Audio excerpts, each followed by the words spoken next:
seleção brasileira já sabe quem será o seu adversário domingo nas oitavas de final da Copa e será a Noruega. Sim, a Noruega do Haaland e do Odegaard, que está sendo temida por alguns brasileiros. E eu vou te mostrar no vídeo de hoje quem o técnico Carlo Ancelotti deve escalar no lugar do Lucas Paquetá. Quais são os possíveis encaixes que teremos da seleção brasileira para esse confronto? Quais são os pontos fortes também, os pontos fracos da seleção da Noruega? Será que era melhor ter pego a Noruega ou a Costa do Marfim? Deixa o like aí embaixo, se inscreve no canal, clica no botão de hypar e vem comigo. Ancelotti vinha escalando a seleção brasileira nesse 4-3-3, com Alisson no gol, Danilo, Marquinhos, Gabriel Magalhães, Douglas Santos, Casemiro, Bruno Guimarães, Paquetá, Vinícius Júnior, Matheus Cunha e Ryan. Só que ontem tivemos uma baixa nesse time titular da seleção brasileira. O Paquetá saiu no intervalo do jogo e ele foi substituído pelo Endrick. O Paquetá saiu com a lesão na posterior da coxa e não poderá jogar no domingo essa partida diante da seleção da Noruega. Então já é um desfalque certo o Paquetá e o Ancelotti não vai poder repetir a escalação. Com isso, temos algumas opções. A primeira opção que vem na cabeça do torcedor é essa, né? Ele jogando dessa maneira aqui, tirando somente o Paquetá, recuando o Matheus Cunha e trazendo o Endrick para ser o centroavante. Foi isso que funcionou no jogo diante do Japão. A seleção brasileira conseguiu ter um bom desempenho. O Matheus Cunha desempenhou bem nessa função. Mas é bem verdade que essa escalação da seleção brasileira tem um viés muito mais ofensivo. Talvez se o Brasil tivesse ganhando o jogo do Japão, não teria sido feita essa substituição. Talvez entraria no lugar do Paquetá um volante de origem, um Danilo Santos, um Ederson, e manteria uma estrutura um pouco mais equilibrada. Porém, essa é uma possibilidade que tem sim do Carlo Ancelotti fazer essa escalação na seleção brasileira. Com Danilo, Marquinhos, Gabriel Magalhães, Douglas Santos, Casemiro, Matheus Cunha, Bruno Guimarães, Vinícius Júnior, Endrick e Ryan. Se o Brasil quiser de fato ter mais a posse de bola, se o Brasil quiser martelar mais a seleção norueguesa, eu acredito que essa pode ser uma boa possibilidade. Até porque sabemos que na hora que a seleção brasileira precisar baixar o bloco, ele vai fechar com o Matheus Cunha, vai dar um pouco mais aqui de liberdade para marcar para o Vinícius Júnior e para o Endrick, que vai fechar esse 4-4-2 com Casemiro, Bruno Guimarães, Ryan, Endrick e Vinícius Júnior. Vinícius Júnior com menos obrigação de marcar o Endrick, podendo pressionar aqui um pouco mais em momentos que a seleção brasileira baixar um pouco seu bloco de marcação. Então ele pode fazer isso porque o Matheus Cunha é um jogador completamente versátil e ele pode jogar de centroavante, ele pode jogar de meia, ele pode baixar aqui também para jogar nessa função, mas eu tendo em vista um jogo que a seleção brasileira terá mais a posse de bola, pode ser interessante a entrada do Matheus Cunha aqui com o Endrick jogando de centroavante. Só que também podemos ter a outra possibilidade, que talvez seja a mais natural, que é ele tirar o Endrick, né, no caso, não colocar o Endrick no lugar do Paquetá, manter o Matheus Cunha jogando como esse falso 9 e colocar o Danilo Santos, o Danilo do Botafogo, fazendo essa função do Paquetá. São jogadores canhotos que se assemelham bastante em função, assim a gente pode falar, os dois são uma espécie de segundo volante, e essa é a mudança mais equilibrada. Se ele quiser trocar 6 por meia dúzia, ele pode colocar o Danilo Santos. A diferença, assim, de fato é que o Danilo pisa muito mais na área e tem mais capacidade para ocupar os espaços e fazer gols. Então muda essa característica. Você vai ter também um jogador de mais pegada no meio de campo. O Danilo é muito mais marcador do que no caso se ele baixar o Matheus Cunha e colocar o Endrick. Então tem esses pequenos ajustes aí. Mas é uma decisão do Ancelotti. Se ele quiser ser um pouco mais conservador, ele pode vir de Danilo Santos, Casemiro e Bruno Guimarães formando um tripé de meio de campo. Uma opção mais ofensiva é ele colocar o Endrick de fato como centroavante e baixar o Matheus Cunha. E também tem a terceira opção, que seria ele não colocar o Danilo e colocar o Ederson, que foi convocado também.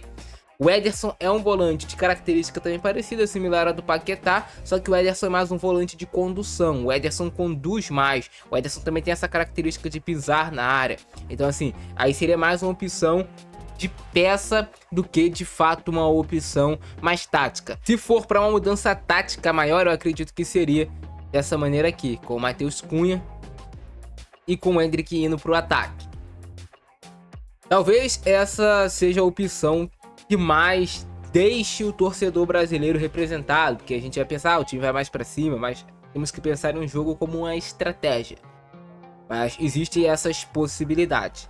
Claro que muitos brasileiros pensariam que seria simples, só ele tirar o Paquetá e colocar o Neymar, só que aí ele mudaria completamente a estrutura da seleção brasileira. Ele teria que jogar talvez mais em um 4-2-3-1, com o Neymar sobrando aqui como um meia, ou até mesmo o Neymar lá de falso 9 e ele baixando o Matheus Cunha.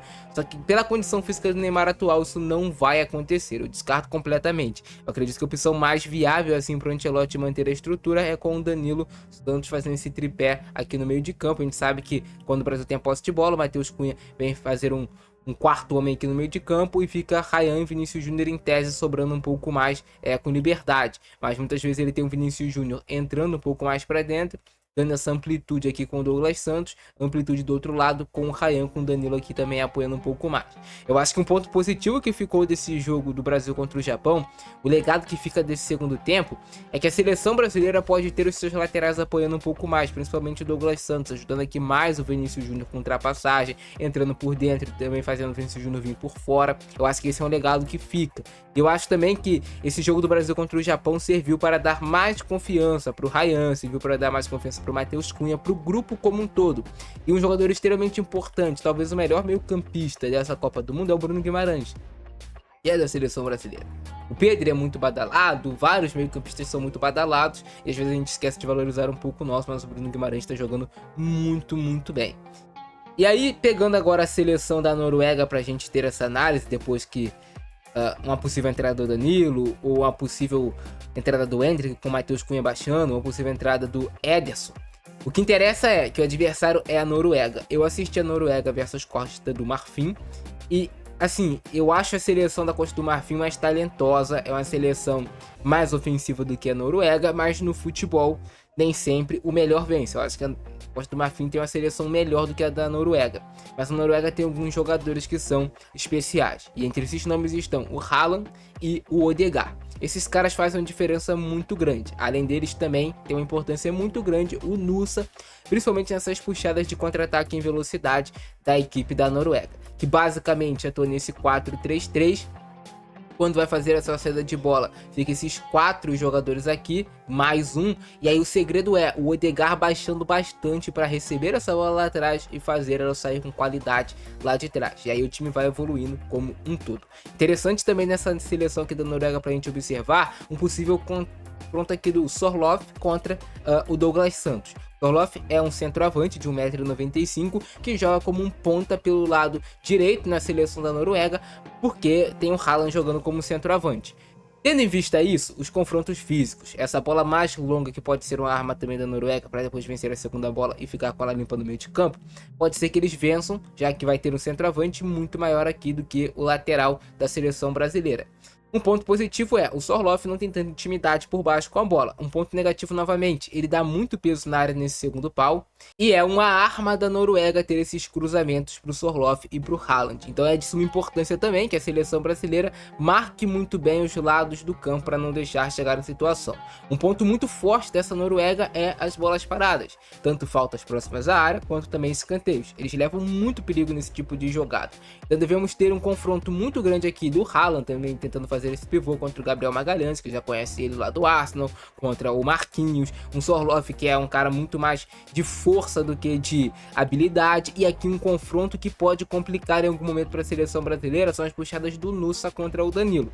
Nesse encaixe aqui, o Nusa é um ponta de habilidade, é um extremo de 1 contra 1 que fez um golaço, inclusive no jogo contra a Costa do Marfim, então pode ser que prenda um pouco o Danilo, que o Danilo fique um pouco inseguro para subir, porque talvez ele não tenha tanta velocidade depois para acompanhar.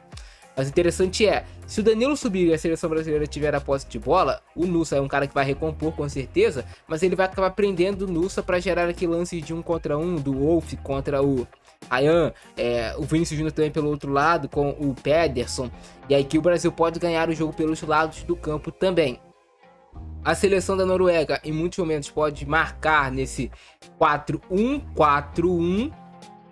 E aí, esse cara aqui, o Berg, em alguns momentos pode saltar para fazer um 4-5-1 também. E ele também pode entrar para ser híbrido e formar uma linha de 5, caso o Brasil baixe. Mas assim, se for o Matheus Cunha centroavante, acredito que não vai ter necessidade. Ele vai marcar realmente mais nessa região aqui, proteger o funil da defesa. Mas no final das contas, resumindo tudo, eu acredito que a seleção brasileira tem mais material humano e pode sim vencer a seleção da Noruega. O Brasil tem mais time, mas tem que ficar muito esperto, porque tem alguns jogadores, principalmente o Haaland, que assim, são extremamente decisivos do lado contrário. Mas o Brasil tem mais time e deve avançar desse confronto. A probabilidade é maior do Brasil vencer a Noruega e avançar para as quartas de final da Copa do Mundo.